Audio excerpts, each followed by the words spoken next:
ముస్తఫా అనే ఫోన్ చేసి ఆ నూజివీడు మర్చెంట్కి డబ్బులు ఇస్తేనే నీ కొడుకు ప్రాణాలతో వదిలేస్తా అన్నాడు.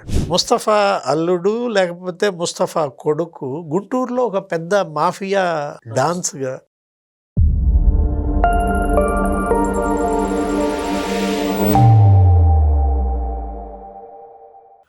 నమస్తే, వెల్కమ్ టు థింక్ ఆంధ్ర.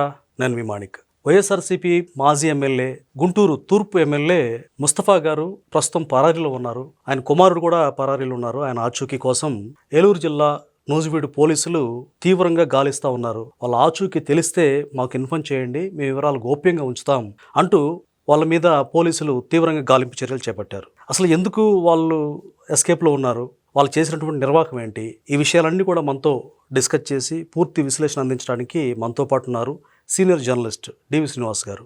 వారిని అడిగి మరిన్ని విషయాలు తెలుసుకుందాం. నమస్కారం సార్. నమస్తే సార్. వైసీపీ నేతలు గతంలో చేసిన అరాచకాలు, అక్రమాలకి, దుర్మార్గాలకి జైలుకి వెళ్తూ ఉన్నారు, శిక్షలు పడతా ఉన్నాయి. కానీ ఇప్పుడు అధికారం కోల్పోయాక కూడా గుంటూరు మాజీ ఎమ్మెల్యే, గుంటూరు తూర్పు మాజీ ఎమ్మెల్యే ముస్తఫా, ఆయన కొడుకు బషీర్, వీళ్ళిద్దరు కూడా పరారీలో ఉన్నారు ప్రస్తుతం.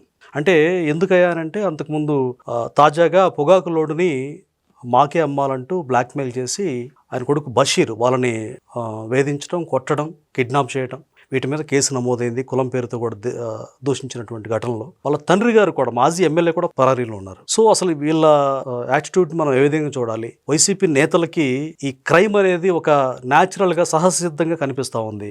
ఈ నేతల తీరు పట్ల, ముఖ్యంగా ఈ వైసీపీ మాజీ ఎమ్మెల్యే ముస్తఫా అండ్ ఆయన కుమారుడు బషీర్ పట్ల మీ అభిప్రాయం ఏంటి? ఎవరు పరారవుతారు? దొంగలు, గజ దొంగలు, రౌడీలు, గుండాలు, వీళ్ళు కదా పరారయ్యేది. పోలీసులు చూస్తే భయపడి పారిపోయేది. అవును. అంటే ఎమ్మెల్యేలు పరారవడం ఏంటి? అదే ఆశ్చర్యం. మంత్రులు పరారవడం ఏంటి? ఎమ్మెల్యేలుగా చేసిన వాళ్ళు, మంత్రులుగా చేసిన వాళ్ళు, విప్పులుగా చేసిన వాళ్ళు, ఇక చివరికి స్పీకర్గా చేసినాడు కూడా పరారీ అవుతున్నారంటే, అంటే ఈ దొంగలు, గజ దొంగలు, రౌడీలు, గుండాలే ఎమ్మెల్యేలుగా, మంత్రులుగా, స్పీకర్లుగా, విప్పులుగా పనిచేశారా జగన్ హయాంలో? అదే కదా. Absolutely sir, correct. అందుకే కదా మీరు పరారవుతుంది. ఇప్పుడు ముస్తఫా, షేక్ మహమ్మద్ ముస్తఫా గుంటూరు ఈస్ట్ నుంచి 2 సార్లు ఎమ్మెల్యేగా చేశారు. వాళ్ళ అమ్మాయి మొన్న కంటెస్ట్ చేసింది. నేను ఇంకా రాజకీయాల నుంచి విరమించుకుంటున్నాను, వ్యాపారం చూసుకుంటాను, మా అమ్మాయికి కావాల్సిన ఆర్థిక సహకారం అందిస్తాను అంటూ కూతుర్ని దించాడు. ఇప్పుడు ఆమె గుంటూరు నగర వైసీపీ అధ్యక్షురాలు, ఫాతిమా నూరియా ఏదో. అవును సార్. నిన్న కూడా వాళ్ళ ఇంటికి వచ్చారు, ఏదో ఒక కారు కోసం. ఆ కిడ్నాప్, పారిపోయిన కారు అదేదో స్వాధీనం చేసుకోవటానికి పోలీసులు వస్తే గందరగోళం చేశారు. ఎమ్మటే ఫోన్ చేసి అంబటి రాంబాబుని పిలిపించుకున్నట్టు.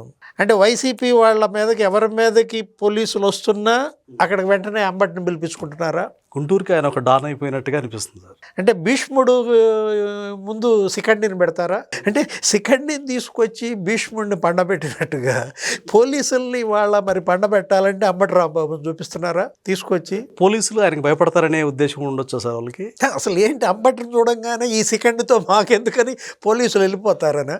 అసలు ఏమనుకోవాలి ఇక్కడ ఆలోచన? ఇప్పుడు వచ్చాడు నిన్న, అక్కడ ఇంటి దగ్గర సినిమా చేశారు, ఆ పోలీసులు ఏదో మరి వెనక్కి వెళ్ళిపోయినట్టున్నారు. అసలు ముస్తఫా లేడు, బషీర్ లేడు, తండ్రి కొడుకులు పరార్. అక్కడ తండ్రి కొడుకులు పరార్, ఆముదాల వలస. చిరంజీవి నాగ్, తమ్మినేని సీతారాం, సరే ఏదో ముందస్తు బెయిల్ ఏదో ఇచ్చింది పాపం కోర్టు, స్పీకర్గా చేశాడు కదా అనుందో ఏమో. అప్పుడు ఇచ్చినాక స్టేషన్కి వచ్చినట్టున్నాడు, ఏదో వచ్చి మాట్లాడుతున్నట్టున్నాడు. కొడుకు పరారీలోనే. అంటే ఇప్పుడు కొడుకు పొగాకు మాఫియా, అల్లుడు గుట్కా మాఫియా గుంటూరులో. ముస్తఫా అల్లుడు లేకపోతే ముస్తఫా కొడుకు గుంటూరులో ఒక పెద్ద మాఫియా డాన్స్గా. అసలు ఎక్కడో దాకా ఎందుకు? అమ్మిరెడ్డి అక్కడ ఎస్పీగా ఉన్నారు. గుంటూరులో అమ్మిరెడ్డి ఎస్పీగా ఉన్నప్పుడు కథ చెప్పమంటావా నీకు? చెప్పండి సార్. ఏంటి, అక్కడ ముస్తఫా ఎమ్మెల్యే ఉన్నారు, జగన్మోహన్ రెడ్డి ముఖ్యమంత్రి. ముస్తఫా ఏం చేశాడంటే ఇక్కడ ఈ తాడికొండ దగ్గరలోనే గోడౌన్లు కొన్ని తీసుకున్నప్పుడే తనే గుట్కా తయారీ బిగిన్ చేశాడు. ఇప్పుడు పాన్ మసాలా ఉంటుంది కదా, అది పొగాకు వ్యాపారమే కదా, దాంట్లో కొంచెం పొగాకు మిక్స్ చేసి ఏదో తను ఒక పెద్ద బ్రాండ్ ఒకటి డూప్లికేట్ తయారు చేసి ఇక అతనే గుట్కా వ్యాపారం బిగిన్ చేశాడు. అది గుంటూరులో గుట్కా డాన్ ఒకడు ఉన్నాడు. ఎవరు? కామేశ్వరరావు. కామేష్ అతనికి కాలింది. ఇదేంటి, నేను ఏదో కొద్ది గొప్ప దగ్గర ఒక 10-15 ఏళ్ళుగా నేను వ్యాపారం చేసుకుంటున్నా, రాష్ట్రం మొత్తం 200 చోట్ల నాదే అమ్మకాలు జరుగుతుంటే ఇతను ఎట్లా వచ్చాడు దీంట్లోకి అని చెప్పి ఇతనేదో అటు పైన పట్టించాలని చూశాడు.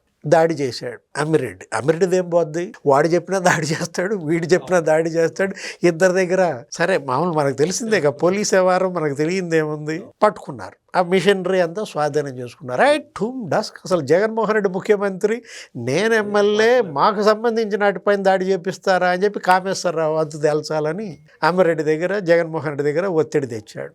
ఈ కాబట్టి మరి అమ్మిరెడ్డికి ఏం పని, వాడిని కొడతాడు, వీడిని కొడతాడు, ఏముంది అప్పండి. సరే కామేశ్వరరావుని పట్టుకోమన్నాడు. First time Kameswararao police station మెట్లెక్కాడు. ఫస్ట్ టైం సార్ ఏది 20 ప్రాంతాల్లో gutka don Kameswararao police station పట్టుకొచ్చారు. బాగానే మొత్తానికి ఏదో జరిగింది సెటిల్మెంటు.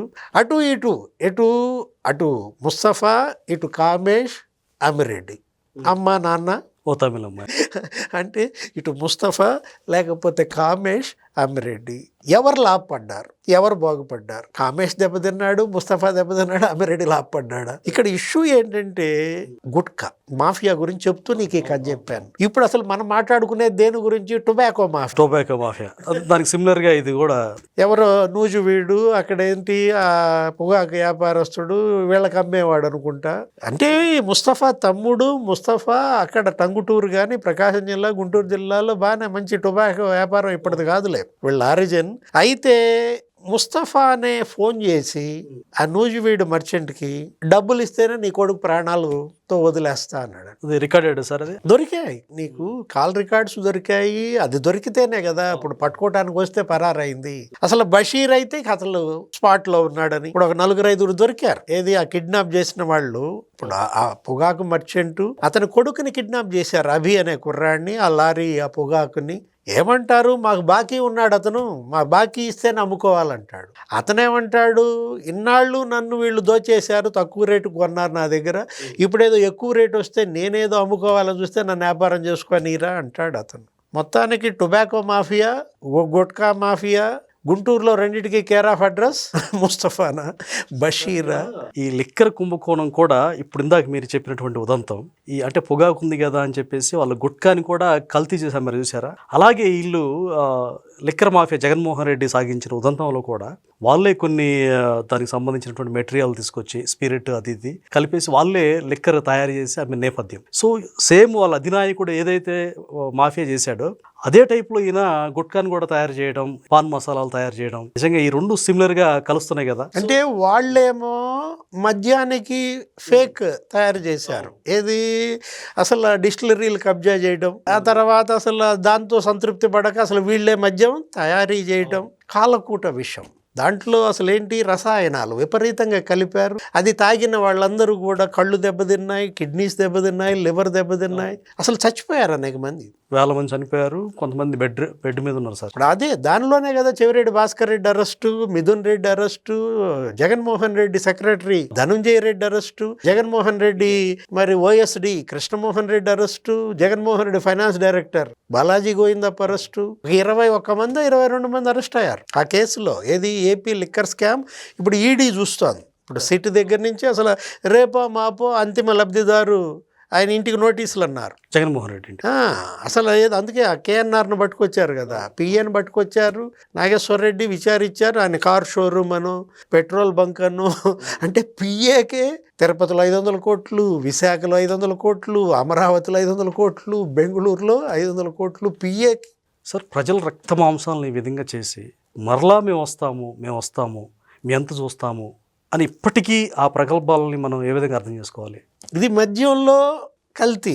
అసలు వీళ్ళు అసలు నెయ్యికే కల్తీ చేశారు కదా. అనేక మంది, లక్షల మంది భక్తులు తిరుపతి స్వామి వారికి ప్రసాదంలో వాడే నెయ్యి, ఆ నెయ్యిని ఏం చేశారు, అది కెమికల్ జెల్, అది నెయ్యి కాదు. ఎవరన్నా ఊహించగలరా? ఏది అసలు ఒక చుక్క పాలు లేకుండా నెయ్యి తయారు చేయటం ఎలా? సంప్రదించాల్సిన చిరునామా జగన్మోహన్ రెడ్డా, సుబ్బారెడ్డా, భూమన కరుణాకర్ రెడ్డా? అంటే ఇక్కడ ఇప్పుడు అదే మీరు అన్నది, మనం ఏంటి గుట్కా దగ్గర నుంచి బిగిన్ చేసి మద్యం దగ్గర నుంచి చివరికి నెయ్యి దగ్గర కూడా చేరామంటే మళ్ళా వీళ్ళు మేము వస్తామంటే ఈసారి ఏమి నకిలీ చేస్తారు. అంటే రాష్ట్రానికి అత్యంత ప్రమాదకరం కదా సార్ ఇలాంటి వ్యక్తులు. అంటే సమాజానికే హానికరం అన్నారు కదా తెలుగుదేశం నాయకులు కానీ, పయ్యావుల కేశవ్, చంద్రబాబు, లోకేష్. ఇవాళ జగన్మోహన్ రెడ్డి ఇంజురస్ టు ఆంధ్రప్రదేశ్ అని కదా. Right, thank you. నమస్తే.